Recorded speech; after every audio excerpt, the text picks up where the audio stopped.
Hi, I'm Simon Cook. I'm managing partner at DFJ Esprit, which is a European venture fund investing in exciting high-growth startups all across Europe.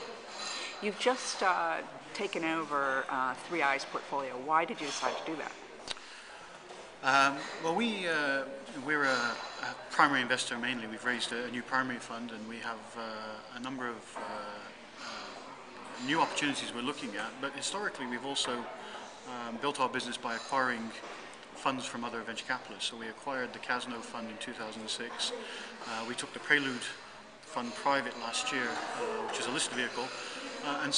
Whilst we are a primary investor, we've also had some experience of resolving those that were exiting venture capital and finding new shareholders that are interested in being in venture capital.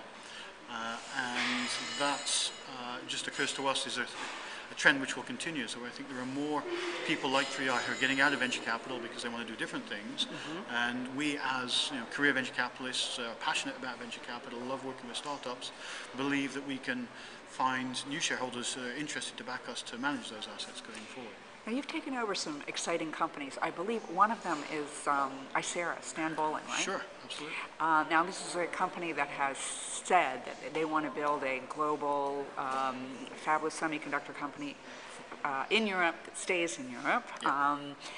Tell us about some of the other companies. Semiconductors is a fascinating field. We're one of the VCs that still continues to actively invest very aggressively in the sector. And what many people don't realize is in 2005, when Skype grabbed all the headlines with their $3 billion exit, CSR was actually a $4 billion company. And I was involved when I was at 3i in the A round of CSR. Mm-hmm. And I remember CSR being 3 people and James Collier drawing a circuit diagram of a single chip Bluetooth radio on the wall. And then 7 years later, we had a $4 billion semiconductor company in Europe. So, for those of you who don't know, that's Cambridge Silicon Radio. Sure. So, while the consumer internet companies get a lot of the media headlines and people talking about them, there is incredible opportunity in semiconductors. If you take apart an iPhone and have a look at where the silicon technology comes from, you'll find a lot of ARM-based processors in there coming from Asia, but you also find CSR chips, Wolfson chips. The screen itself comes from a German company called Balder. So, the iPhone is actually a very, very European-based technology. And I think there's a lot of opportunity across European companies that are feeding into that. It really comes back to the heart of European engineering, which is about efficiency. I joke that the way Americans solve problems is with horsepower. When we had Sinclair Spectrums and little computers, they had the PC. We have tiny little cars, they have great big V8 engines. And in the world we live in today, there are too many people on the planet. We have to be efficient. And so the way that all of the people in Europe have designed solutions for decades is to use more with less, and that is the most important factor in today's electronics efficiency. So I think there's a lot of things going on in Europe which drive Steve Jobs to buy technology here and drive us to invest in technology here, and we think that'll be recognized ultimately in exits and IPOs and trade sales in the future. Beyond semiconductors, what are some of the other areas that you're concentrating on? Well, we have a pretty balanced. So we look a lot. 20% is in software, 20% in semiconductors, electronics, 20% in internet, 20% in telecoms and mobile, and then we sort of have a 20% other group, which is our tech group, anything that's real intellectual property, and that could be medical technology, nanotechnology, clean technologies, which are based on fundamental science. Mm-hmm. And we have about 20% of our investments there. But across all fields, Europe has exciting needs. Medical technology in particular, you're seeing, in the last 12 months, we've had incredible successes for European technology companies in the medical field. CoreValve, Sofinova announced recently some other multi-$100 million exits. We have several in our portfolio that we believe could be worth a significant amount of money in the near future in the medical technology field. One of the companies from 3i that we acquired is a company called Apotec, which is a bone technology for helping in spinal surgery.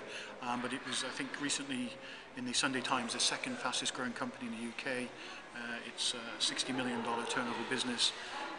Quite a young company growing at an incredible rate and a clear world leader in their field. So, the exciting thing about European technology is, I'm not an expert in spinal surgery, but you can find a world leader growing rapidly and selling into global markets today. So, there's a huge spectrum of opportunity. I think, the internet has got a lot of activity and a lot of interest, and you see these consumer brand names all the time, but that's not what venture capital is. Yes, it's a part of it, it's very exciting, but I think we mustn't forget all these other technology fields in Europe which don't get the attention they deserve, and we're actively looking to make sure we invest across the spectrum. This morning, Paul Denninger here at the VC Forum said that the last 8 weeks have been better.